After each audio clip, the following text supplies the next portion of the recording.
Hello guys, nandito tayo sa aking panibagong video. Welcome dito sa aking YouTube channel. So ang papakita ko ngayon sa inyo yung collection ko na Optimus Prime, Transformer Optimus Prime. So ito siya. Ito yung unboxing yung gagawin natin. MPP-10 Deformation Optimus Prime. Galing siya kay Wayjunk, ang kanyang brand. So ito yung box niya, ito yung side, and then ito po yung back niya. Dito yung features niya. Ayan. And then ito yung naka-transform na non-track Lord Commander MPP-10 Deformation Era.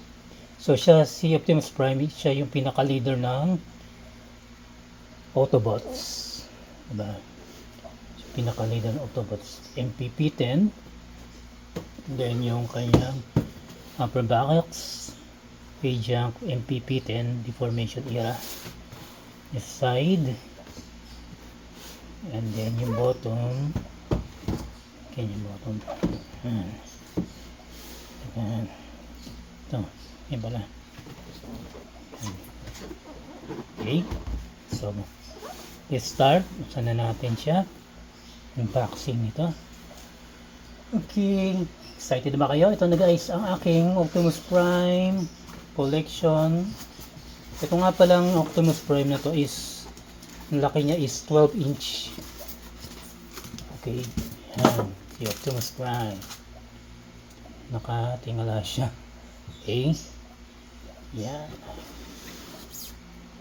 Optimus Prime, leader of the Autobots. Okay, so accessories niya, yung kanyang accessories, and then ito kanyang gun, kanyang barrel, kanyang gun. Okay, and then let's tanggalin natin si Optimus Prime. Ayan si Optimus Prime. And then lagyan mo natin dito guys sa gilid, Optimus. Tingnan pa natin kung ano pa yung laman ng box. And then ito yung kanyang manual. Optimus Prime, kanyang manual. Kita nyo ba guys? Ganda diba? Next, kasi natin yung box niya. Lagyan muna natin siya. Lagay natin dito. Yan. And then, sa natin yung kanyang gun. Color black siya. Black. Ito yung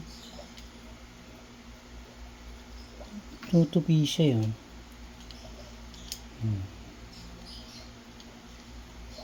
Pinaka baril niya. Ito, sorry, yan.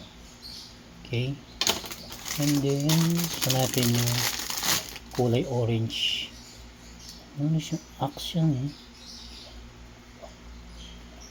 Shiny, shivering, splendid kintab. Para sa jelly ace, no guys? Okay, next. So punta na tayo dun kay Optimus Prime.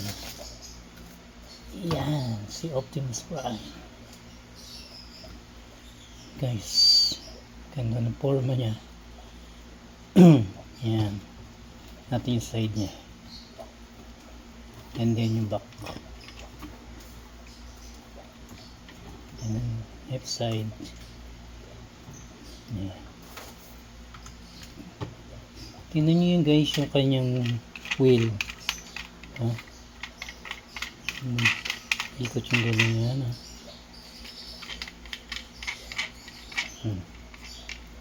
Yan. Tapos yung kanyang back. No? Ganda. And then yung kanyang pinaka chest, nabubuksan siya. And then meron siyang nakatago dito sa chest niya. Ito yung kanyang naalagaan na para pinaka-heart niya. The Heart Foundation. Ito guys, ang pinaka-ring ng kanyang chest. Hirap nga lang tanggalin. So yun, hirap siyang tanggalin guys. Nakalak yun. Pero tatanggalin guys, hindi natin tanggalin, mahirap eh. Pinakita ko lang sa inyo. Close na natin yung kanyang window. Sana bebend yung kanyang mga arms.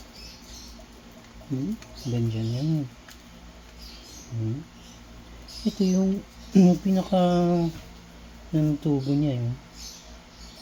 Ilalabas ng usok ng truck. Galing ang detail-detalyado. And then yung face niya, up and down. Kita nyo yung mukha ni Optimus Prime, kamukhang kamukha sa cartoon. So panoorin nyo po yung cartoon niya no 1980s to 90s. Hindi nyo antena niya nagagalaw, up and down, and left, right. And then yung arms, yung kamay niya, buksan yung kamay niya. Sa kabila.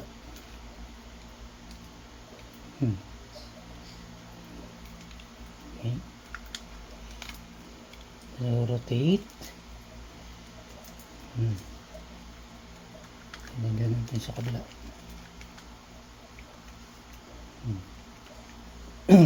Up and up and umikot.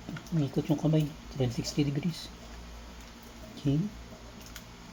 And then sa kanyang bewang, ikot naman siya. Ikot talaga. 360. Parang exorcist. Tapos yung kanyang legs, tumutunog-tunog siya, may lock siya guys, naririnig niya. Ganon din yung kabila. Tapos pwede siyang mag-split ala Bandam. Si Bandam. Optimus pwede mag-split, tapos lagyan ng dugtog ng Xanadu. And then yung kanyang next yan. And then yung kanyang pit, gagalaw kabila, up and down. Ganon din kabila, and down. Yan. Ganon din nun. Pwede siya mikot guys, mikot siya. Mikot yan. Nilak siya eh, kaya tumutunog.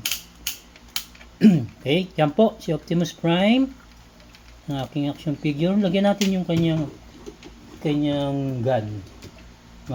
Kanyang gun. Ito natin sa kabila. Yung mga daliri niya guys, oh, nagagalaw din siya.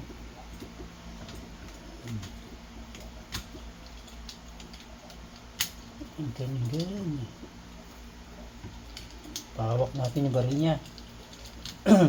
In case of dumating si Megatron, handa si Optimus Prime.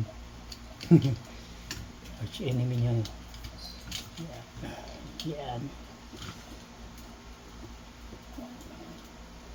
Decepticons, Autobots, transform and roll out. Ba yan lagi sinasabi ni Optimus Prime. Guys, yan po si Optimus Prime. Ganda po. Mabigat siya guys, no? Mabigat si Optimus Prime. Mabigat. Metal siya. Metal ang kanyang alloy. Made of alloy. Autobots, roll out. Ganda siya guys, no? Ito yung kanyang manual. Nandito yung kung paano i-transform. So papakita ko na lang sa inyo guys yung naka-transform siya ng truck. So masyado kasing komplikado tsaka mahaba i-transform. Kaya ibibideo ko na lang sa inyo. Papakita ko sa inyo yung pagta-transform kay Optimus Prime sa next video naman. Meron din ako si Megatron. So may video rin ako doon, panoorin nyo na lang guys. Okay? So yan po, nakita nyo po yung aking collection si Optimus Prime na cartoon series. Ito yung mga isa sa favorite na cartoon ko nung 80s, 90s na pinapanood ko noon. Okay, so sa wakas nagkaroon ako ng ganitong action figure. So hard to find na po to. Bihira na lang po yung may mga ganitong action figure. Okay, so salamat po sa panonood at pagsama sa akin. Don't forget to like, subscribe, and click the notification bell para ma-update kayo sa susunod na videos ko, yung mga bagong upload ko. Okay, so maraming salamat po sa pagsubaybay. Thanks guys, God bless.